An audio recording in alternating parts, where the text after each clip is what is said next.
Ford and GM aren't lying to their investors, and they are not alone. No, they are not alone.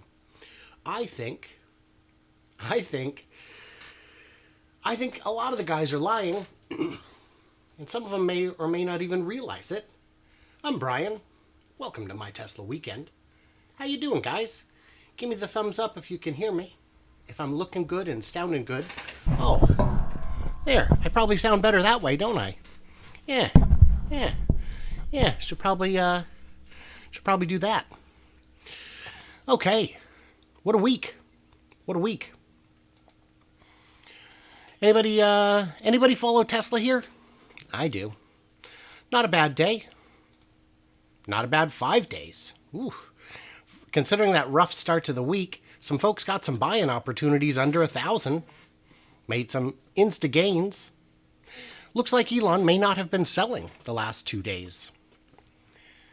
Everybody hear me? Good. Thank you, Daniel. I can hear you too. That's the beauty of the intertubes. So they're lying. They're just plain lying. Our good friends at Ford, Chris Farley's cousin, has announced plans to increase production capacity to 600,000 units by 2023. What? Well, we know that's not coming from the Lightning, and we know that's not coming from the MachE, and based on battery supply constraints, I'm just going to tell you now, that ain't coming from anywhere. That's ridiculous. Yeah, I'll move that a little. There we go. That's ridiculous. Where on earth would you get it? It is unclear if 600,000 would place it second behind Tesla. General Motors plans to sell 1 million globally by 2025. Now, they're including in that figure hybrids, of course. But I think they're also including their partnership with a Chinese firm that is making very cheap cars that will never leave China. That's ridiculous. Should have probably queued these pages up a little better. U.S. automakers say they aspire to up to 50% of EV sales by 2030. I mean, they also don't think Tesla's going to sell nearly as many as guidance would suggest. Tesla's planning to reach 10 to 20 million by 2030. And the other guys hope to, in total, reach half that, 5 to 10 million. But that excludes all the other guys who are coming in hot, all the Chinese brands, all the European brands. There's just no way. Stellantis is also looking at the same kind of thing. The administration has been pressing automakers to back a voluntary pledge of at least 40% of new vehicle sales being electric by 2030. But again, that includes hybrids, which I don't think that's the right path. I think that's a half measure, and I don't think consumers want hybrids. I know they say they do because of range anxiety. And if I had to use the Electrify America network, I would have range anxiety too. But if, like Henry Ford says, if you'd have asked consumers what they wanted, they'd have said a faster horse. GM promised 20 new EVs by 2023. They brought 0 to the LA Auto Show. It's not like they didn't go. They just didn't bring any electric cars. How are you going to get... You're going to have 20 new EVs in 2 years. 2023 is around the corner. 2022 is in like a month and a half. Why are you doing this? Why are you doing this? You're lying to your investors. What? So in October 2017, they announced they would have 20 by 2023. Now here's the thing. We've heard this song and dance for years and years. Ever since the Model S came out, ever since it was unveiled, the competition is coming, guys. It's coming. And I've got a video on that tomorrow, which has been put together by my new editor, my son.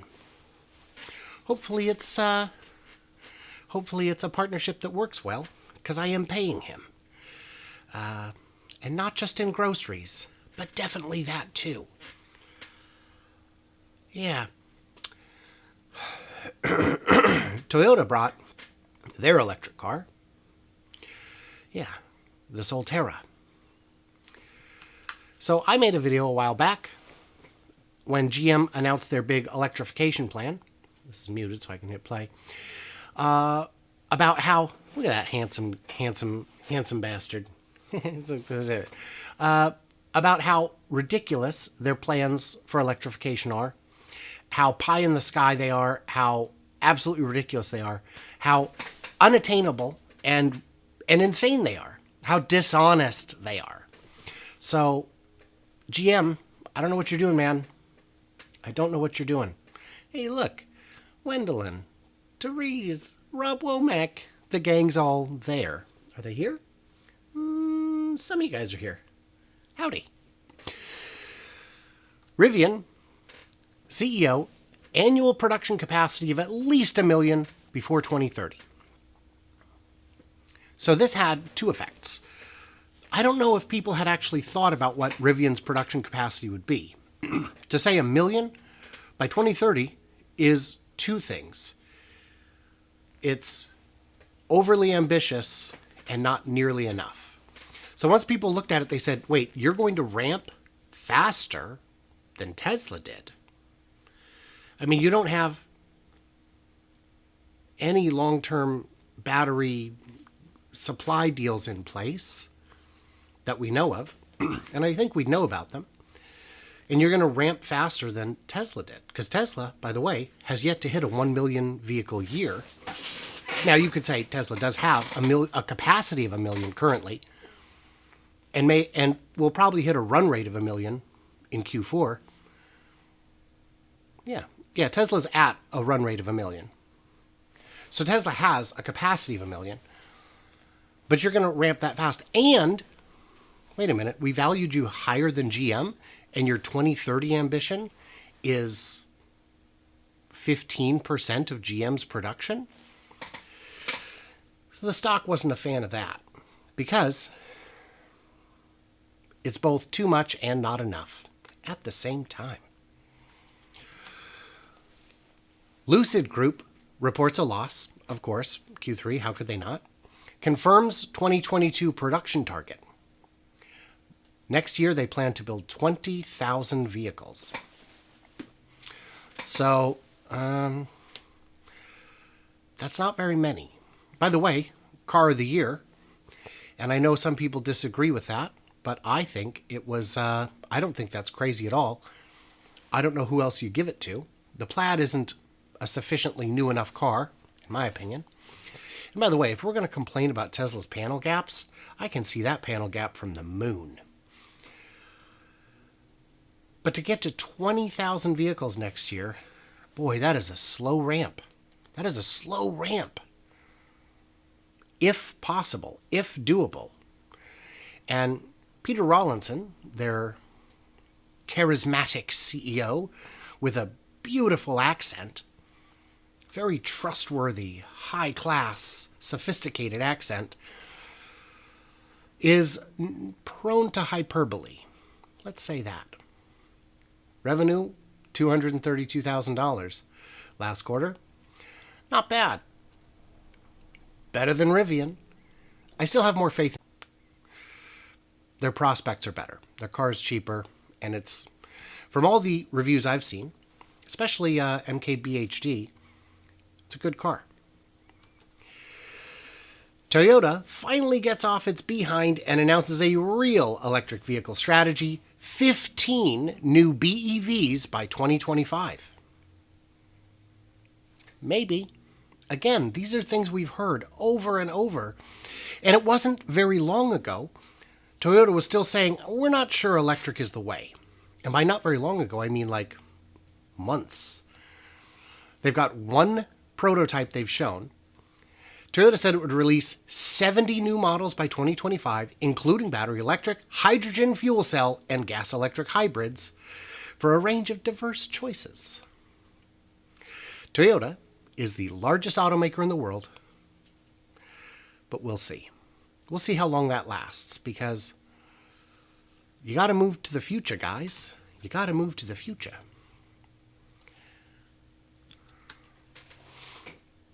Honda's electrification plan, 100% BEVs and fuel cell vehicles by 2040. So the good news is, you still have time to find that special someone, get married, have a baby, and that baby to grow up and buy a Toyota that's gas powered, or a Honda that's gas powered. That's how much time you got's left. I don't know anybody, by the way. I wasn't trying to fix you up with someone. I'm sure there are plenty of wonderful choices out there. Oh, Honda. Honda used to be, to me, quite the innovator. They used to make fantastic... They still make fantastic products. I don't understand why they're not more dominant in the market. But doing things like being incredibly late to the game is not going to help. It's not going to help.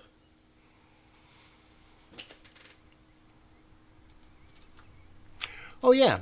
So, by the way, quick thanks to my Patreons who get early access, bonus content, ad-free experience, all that good stuff. $1 a month.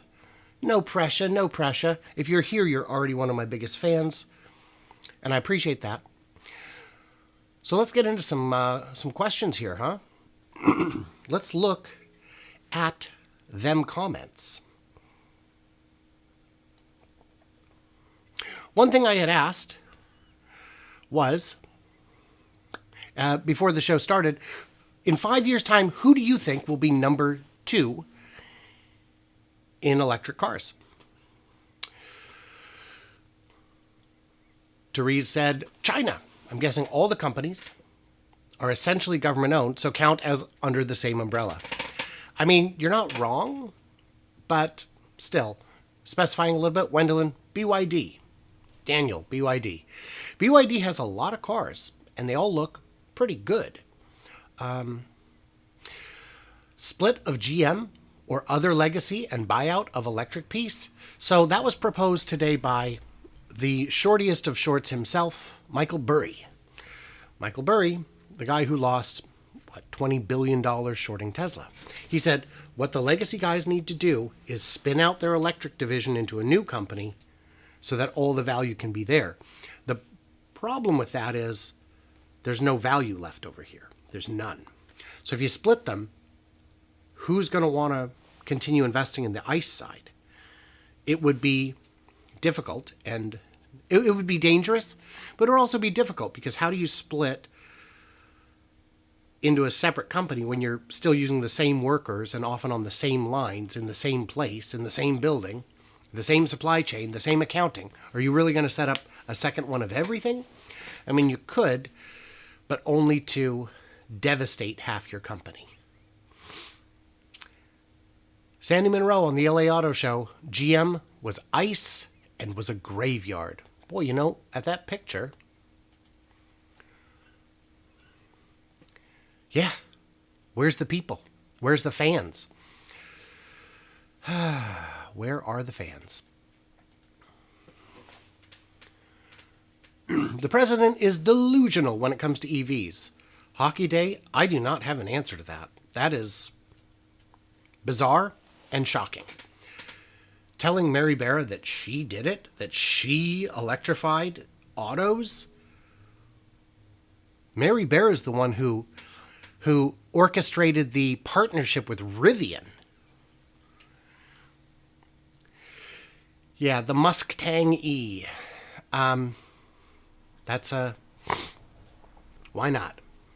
Yeah, by the way, Tom Nash was really proud of that joke, but it appeared on Reddit probably 5 hours, 6 hours before he made it. So I'm of the opinion that he may have borrowed liberally on that joke. Xpeng. Yeah, quite possible. The Chinese EVs cannot be overlooked.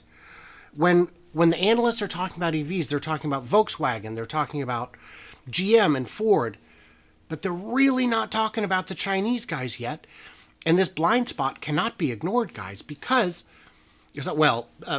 people outside of China won't buy a Chinese EV. Really? Because Chinese-made Teslas are the best sellers in Europe among EVs, and in some cases, just the best-selling car. Hope Stellantis 4xe PHEV get better with bigger batteries. Yeah, the plug-in hybrids, man, I just don't know. I do know. I'm not a fan, but if it helps people take one step in the right direction, fine, but I feel like it's a crutch. They had so many EVs to choose from. That's a great point. They had so many EVs to choose from that they just gave up trying and just left them all behind. Yeah, we were going to bring them, but how can you pick, you know? It's like when they say you have to bring your favorite child. Which one do you bring? GMC Hummer EV, just a bit pricey. It is a bit pricey. What is it? It's well over 100,000, I'm sure. And they're not going to make very many. That's the real problem. I mean, make something big and stupid if you want, but make them in serious numbers.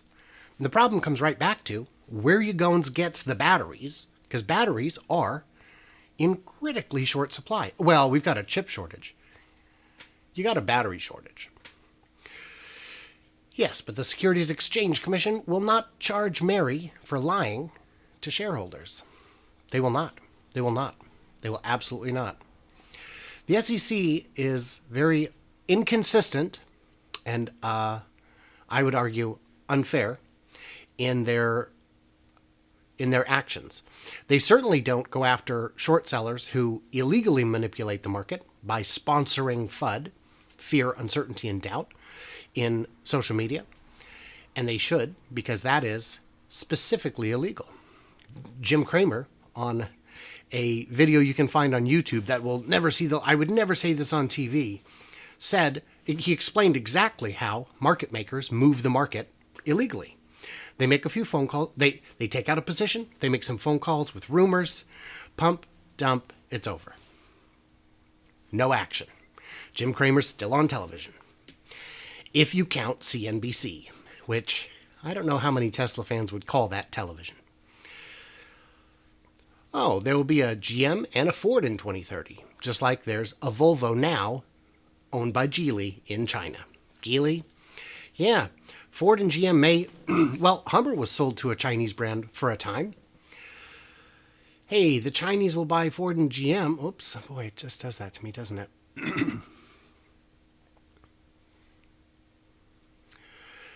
They will do that, but they will change their companies a lot. Execs will take the cash and screw over investors and employees. What? That's never happened before. Repeatedly? Constantly? Toyota used to be innovators. I'm disappointed in their current mess. They had the Prius so long ago. That was the dominant car. If they'd have just... They even had a prototype supercar. That was a hybrid years ago. All the pieces were there. They just never put them together. A GM and Ford EV spinoff is like the first-class passengers on the Titanic getting into the lifeboats. That's exactly what it is, Daniel. Yeah, but they go bust first. Tesla has raised the bar. That's why it seems like other manufacturers are lagging behind. Indeed. Indeed. If it weren't for Tesla pushing the market forward, I think we might still have EVs. I mean, we'd probably still have, the Leafs and the Bolts. But those are compliance cars, really. We wouldn't be seeing the MachE. We wouldn't be seeing the Lightning. Those were necessitated by Tesla, and you can tell because they benchmarked Tesla's cars to make their own. Nokia was a wonderful cell phone manufacturer. Yeah. Yeah. Solid investment, Nokia. Can't go wrong. They're the world leader. Although you should try Blackberry too, because, you know, you guys know.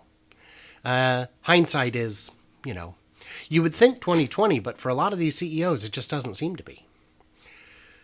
Hello, Cameron. By 2030, China will buy Ford and GM. Yeah, maybe, because they've got the money, and those companies are getting increasingly, just to buy a controlling interest in Ford. I mean, Elon could have bought a controlling interest in Ford with just the shares he sold this week. I mean, he'd have to sell more to cover his tax bill, but you get the idea. Which legacy car companies will be the first to file another bankruptcy? My guess, Stellantis. They're in trouble. CNBC has television. Exactly, Photo Gib. Wait. CNBC's on the air? Yeah. Huh. I thought they were just a featured segment on solving the money problem. First fully driverless car, rumored Apple Car, or 25K model Tesla model. So Apple really believes they're going to have a fully autonomous vehicle in 2025. Because guys, how hard could it be? It's hard. If Waymo, aka Google, has taken 20 years to get where they are now, the idea that Apple could leapfrog ahead of them in just a few years is a masterclass in reckless hubris. Yeah, it's like the Kodak story. Kodak invented the digital camera. And they said, wow, this is amazing. This is going to revolutionize the world. This is going to kill film. We should probably put it on the shelf and not tell anybody. And then other people came along with digital cameras, and Kodak got boned anyway. The big thing Apple did that was different was they weren't afraid to go after their own market. They knew that iPhones would kill, previous products. They knew that the iMac and the iPad would hurt desktop sales, and they still did it. They knew that the iPhone would cut into iPod sales, and they did it. Because if we don't, someone else is gonna. And Apple, whatever happened to them anyway? Oh yeah, they're still around. I was at a stoplight surrounded by different Toyota models. It was weird to think that the company may go poof in the next decade. It is weird. And it's crazy to think how small Tesla still is and how much room for a growth there still is. MachE is made in Mexico with what appears to be Henry Ford's first assembly line. All this talk about GM and Ford from the administration saying, oh, these guys are the pioneers. They're on the front lines. This is American ingenuity at its best. Yeah, well, talk to the union because they're not thrilled about the production plans, which are, quite specifically, going to be in Mexico. Apple can't do autocorrect or a spelling checker. Yeah, when I think about the sheer brain power at Google and their ability to solve anything, and then I remember that I can't fix my light settings on my Google Home device. Got to make sure it doesn't turn on when I say that. I don't know, man. I wouldn't trust it. Again, it's different teams, but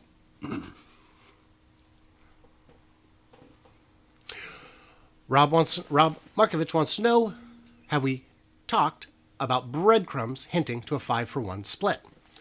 I'd like to see a 5-for-1 split. I'd like to see a 100-for-1 split.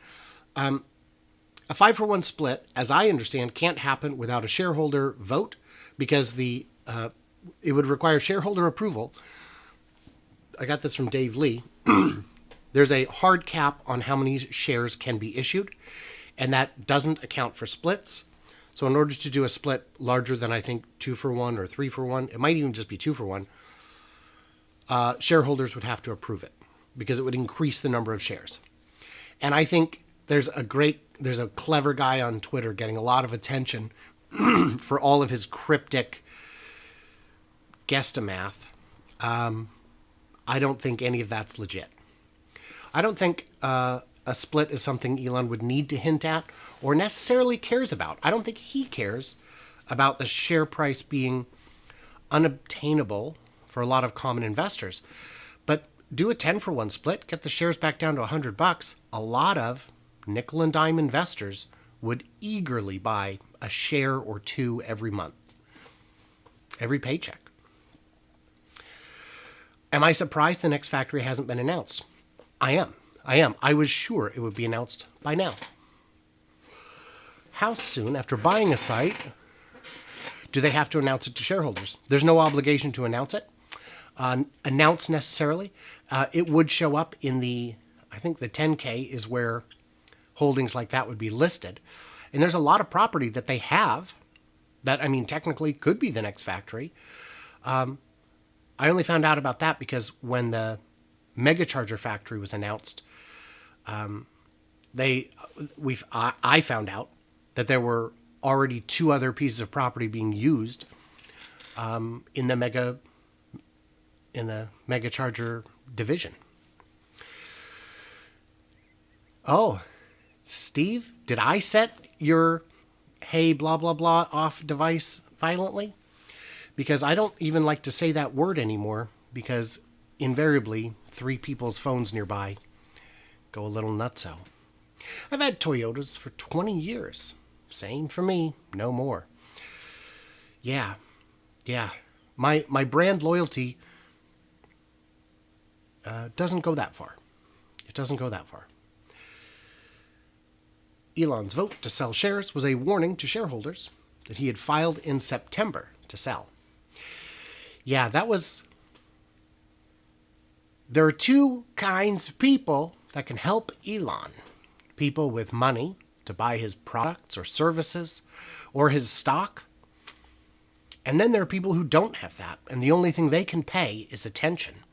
And that Twitter poll sure drew in a lot of attention. Caleb asks, how's the 4680 supply coming along? We don't have any new information, but I can tell you the battery cell building in Texas is well underway.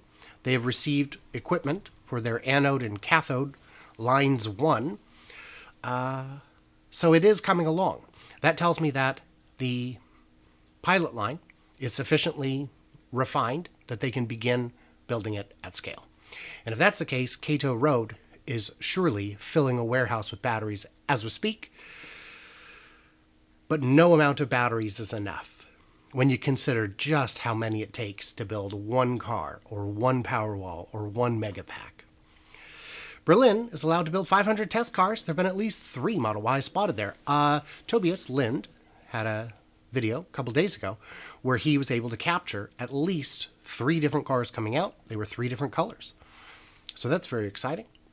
They want to test Berlin and Austin before building a new factory. I agree, Mark. I agree. They want to get everything ironed out so that the next factory can be exactly purpose-built to be a Tesla 3.0 or 4. Whatever, next generation factory. Stock splits are increasingly irrelevant due to fractional share investing. I keep hearing that, Bruce, but we were at the bank the other day with my son, and I'm very strongly encouraging him to get his IRA. There are no banks in my town that offer fractional shares. Online, I know they're a thing, but after the GameStop fiasco, I don't trust Robinhood with money. I don't trust them. Can Rivian produce 20,000 in 2022? I don't know. I don't know. It's a tough number. Scaling production is really hard. There we go. Almost forgot a funny in Jeff's video from, I think it was the day before yesterday. You could see inside the remaining open end at the north side of the factory in Texas, and there's a sign that says 5 miles per hour, no wake, which, as any enthusiast of the high seas will tell you, means when Texas floods, don't drive so fast. Because that factory do get a bit damp in there. See, I hadn't taken the joke that way, but Therese was kind enough to share that joke with me, which is great. It's hilarious because of how many times the area has flooded. Hilarious might be an overstatement. It's kind of sad. Charlie says to Mark, completely agree, especially since both have more phases too. Yeah, and that's something I covered in a video, what was it, a week ago, about where will the next Gigafactory be.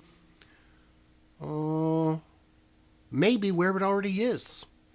Both Berlin and Texas have plenty of land to expand. Nevada does as well, though the labor pool there appears to be tapped out. Tesla needs its own app store with more apps focused on entertainment and gaming. Yeah, absolutely. Kyle is going to need a bulletproof Cybertruck. Oh, very dark. Very dark. I don't appreciate that. So any more questions before I let you get on with your Tesla weekend? And yeah, again, excuse me.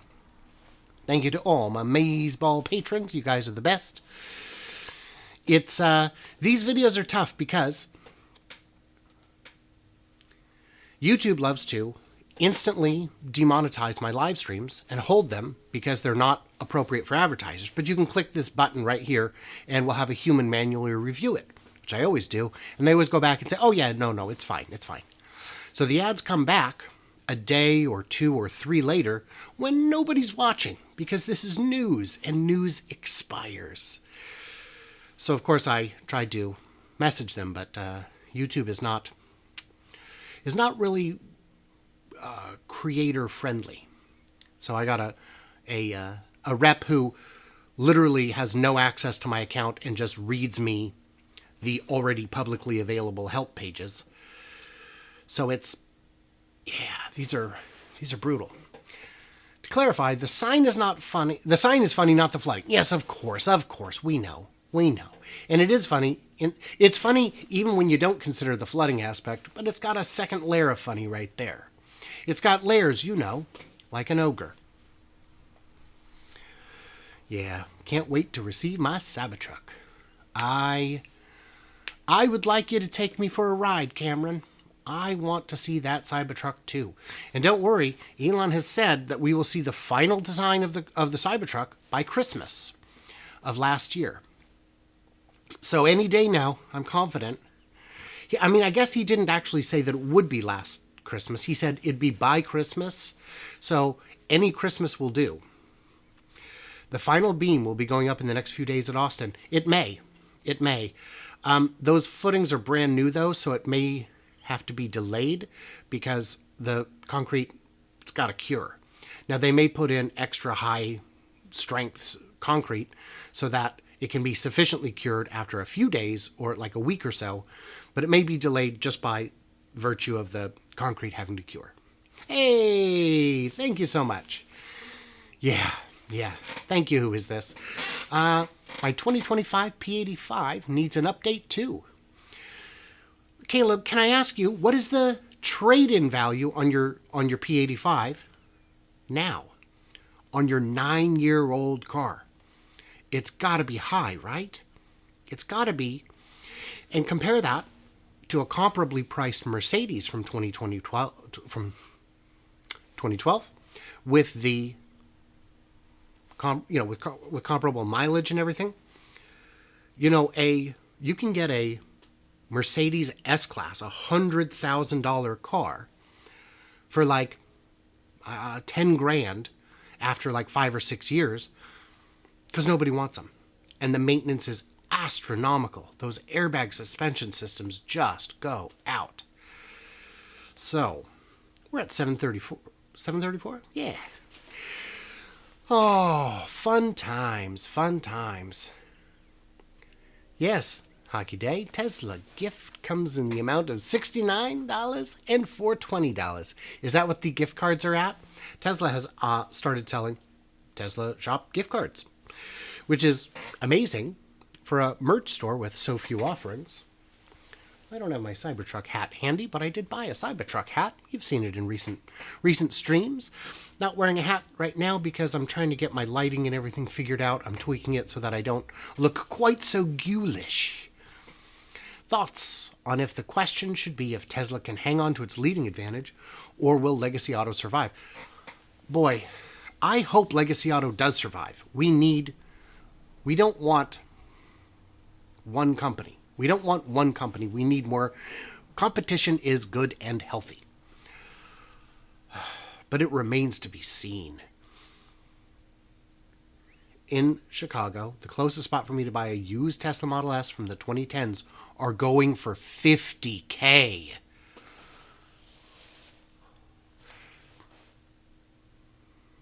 You know, I keep saying I can't afford a Tesla, and I can't. But with resale like that,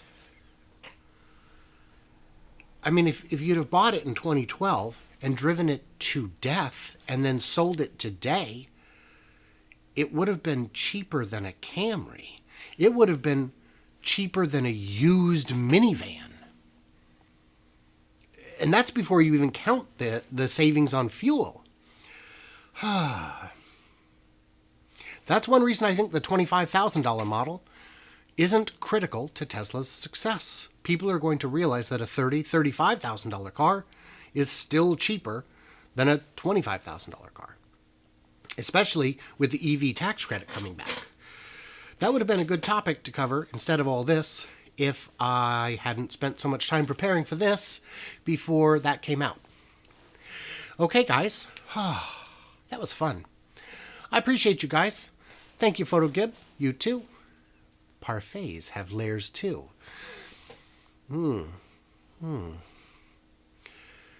Trade in 25 to 30. That's not bad, Caleb. That's not bad. Competition drives progress. Yep. So I've got a video coming out tomorrow, and probably not another one until Monday-ish. We're having the in-laws over tomorrow for a early Thanksgiving. And also I volunteer at the food bank on Saturdays. So that's going to be right in the middle of that time, which is ideal because I don't need more time with my in-laws. Yeah. So anyway, thanks for hanging out with me, you guys. Had a lot of fun.